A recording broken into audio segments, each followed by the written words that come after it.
2026 T20 ലോകകപ്പിനുള്ള Indian പടയൊരുക്കം അന്തിമഘട്ടത്തിലേക്ക് കടക്കുമ്പോൾ ടീമിലെ ഏറ്റവും നിർണായകമായ പേര് മലയാളി താരം സഞ്ജു സാംസണിന്റേതാണ്. 2 വർഷം മുമ്പ് 2024 ലോകകപ്പിൽ വെറും കാഴ്ചക്കാരനായി ബെഞ്ചിലിരിക്കേണ്ടി വന്ന അതേ സഞ്ജു ഇന്ന് ഇന്ത്യയുടെ ഫസ്റ്റ് ചോയ്സ് ഓപ്പണറും വിക്കറ്റ് കീപ്പറുമായി മാറിയിരിക്കുന്നു. അന്നത്തെ അവഗണനയുടെ കയ്പുനീർ കുടിച്ചാണ് സഞ്ജു ഇന്നത്തെ പക്വതയാർന്ന താരമായി മാറിയത്. BCCI പുറത്തുവിട്ട ഏറ്റവും പുതിയ അഭിമുഖത്തിൽ 2024 അനുഭവങ്ങളെക്കുറിച്ചും കേരളത്തിൽ നിന്ന് ഇന്ത്യൻ ടീമിലേക്കുള്ള ദുർഘടമായ യാത്രയെക്കുറിച്ചും സഞ്ജു മനസ്സ് തുറന്നപ്പോൾ അത് ഓരോ ക്രിക്കറ്റ് പ്രേമികളുടെയും ഉള്ളിൽ തട്ടി. ഇന്ത്യ T20 ലോകകപ്പ് കിരീടമുയർത്തിയ 2024 15 അംഗ സ്ക്വാഡിൽ സഞ്ജു ഉണ്ടായിരുന്നു. എന്നാൽ അന്നത്തെ പരിശീലകൻ രാഹുൽ ദ്രാവിഡോ ക്യാപ്റ്റൻ രോഹിത് ശർമ്മയോ ഒരു മത്സരത്തിൽ പോലും സഞ്ജുവിന് അവസരം നൽകിയില്ല. ഋഷഭ് പന്ത് ആയിരുന്നു അന്ന് വിക്കറ്റ് കാത്തത്.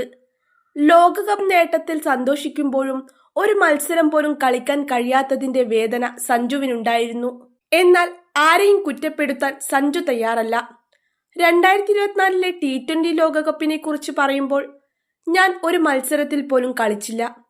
കാര്യങ്ങൾ അല്പം ഉയർന്നും താഴ്ന്നുമായിരുന്നു. സത്യസന്ധമായി പറഞ്ഞാൽ എന്റെ പ്രതീക്ഷകൾക്ക് അനുസൃതമായിരുന്നില്ല അത്. എങ്കിലും 15 അംഗ സ്ക്വാഡിൽ അംഗമാവാൻ കഴിഞ്ഞതിൽ ഞാൻ വളരെയധികം നന്ദിയുള്ളവനാണ്, സഞ്ജു പറഞ്ഞു.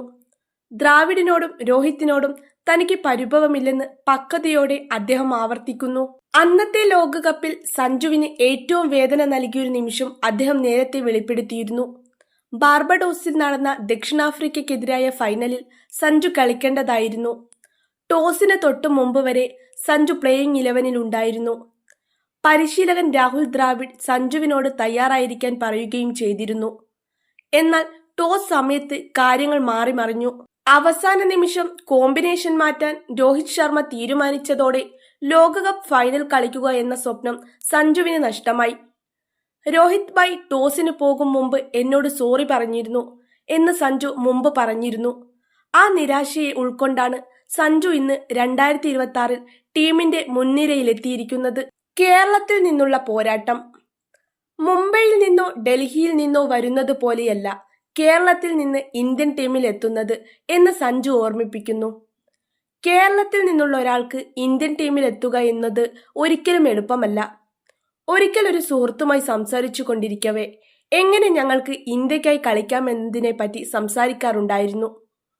കേരളത്തിൽ നിന്നെത്തിയ ശേഷം ഇവിടെ വരെ എത്തുക എന്നത് വലിയ വെല്ലുവിളിയാണ്. സഞ്ജുവിന്റെ വാക്കുകളിൽ കഠിനാധ്വാനത്തിന്റെ കഥയുണ്ട്. അവസരങ്ങൾ കുറവുള്ള ക്രിക്കറ്റ് ഭൂപടത്തിൽ വലിയ സ്ഥാനമില്ലാതിരുന്ന ഒരു സംസ്ഥാനത്ത് നിന്ന് വന്ന് ഇന്ന് ഇന്ത്യൻ ടീമിന്റെ അവിഭാജ്യ ഘടകമായി മാറിയതിൽ താൻ അതീവ സന്തുഷ്ടനും അനുഗ്രഹീതനുമാണെന്ന് സഞ്ജു പറയുന്നു. ഇന്നത്തെ ക്യാപ്റ്റൻ സൂര്യകുമാർ യാദവുമായുള്ള ബന്ധമാണ് സഞ്ജുവിന്റെ കരിയറിലെ മാറ്റത്തിനൊരു പ്രധാന കാരണം. രോഹിത് ശർമ്മയ്ക്ക് കീഴിൽ ലഭിക്കാതിരുന്ന പിന്തുണ സൂര്യകുമാറിൽ നിന്ന് സഞ്ജുവിന് ലഭിക്കുന്നുണ്ട്. സൂര്യയുമായി ഞാൻ പലപ്പോഴും ചർച്ചകൾ നടത്താറുണ്ട്. ഗെയിമുമായി ബന്ധപ്പെട്ട ചോദ്യങ്ങൾ ചോദിക്കാറുണ്ട്, സഞ്ജു പറയുന്നു. ക്യാപ്റ്റൻ എന്നതിലുപരി ഒരു സുഹൃത്തിനെ പോലെയാണ് സൂര്യകുമാർ സഞ്ജുവിനെ കാണുന്നത്. സഞ്ജുവിന്റെ നാച്ചുറൽ ഗെയിം കളിക്കാൻ സൂര്യ പൂർണ്ണ സ്വാതന്ത്ര്യം നൽകുന്നു.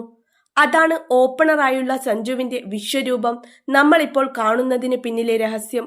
2024 ബെഞ്ചിലിരുന്ന സഞ്ജു 2026 എത്തുമ്പോൾ ടീമിന്റെ നട്ടെല്ലാണ്.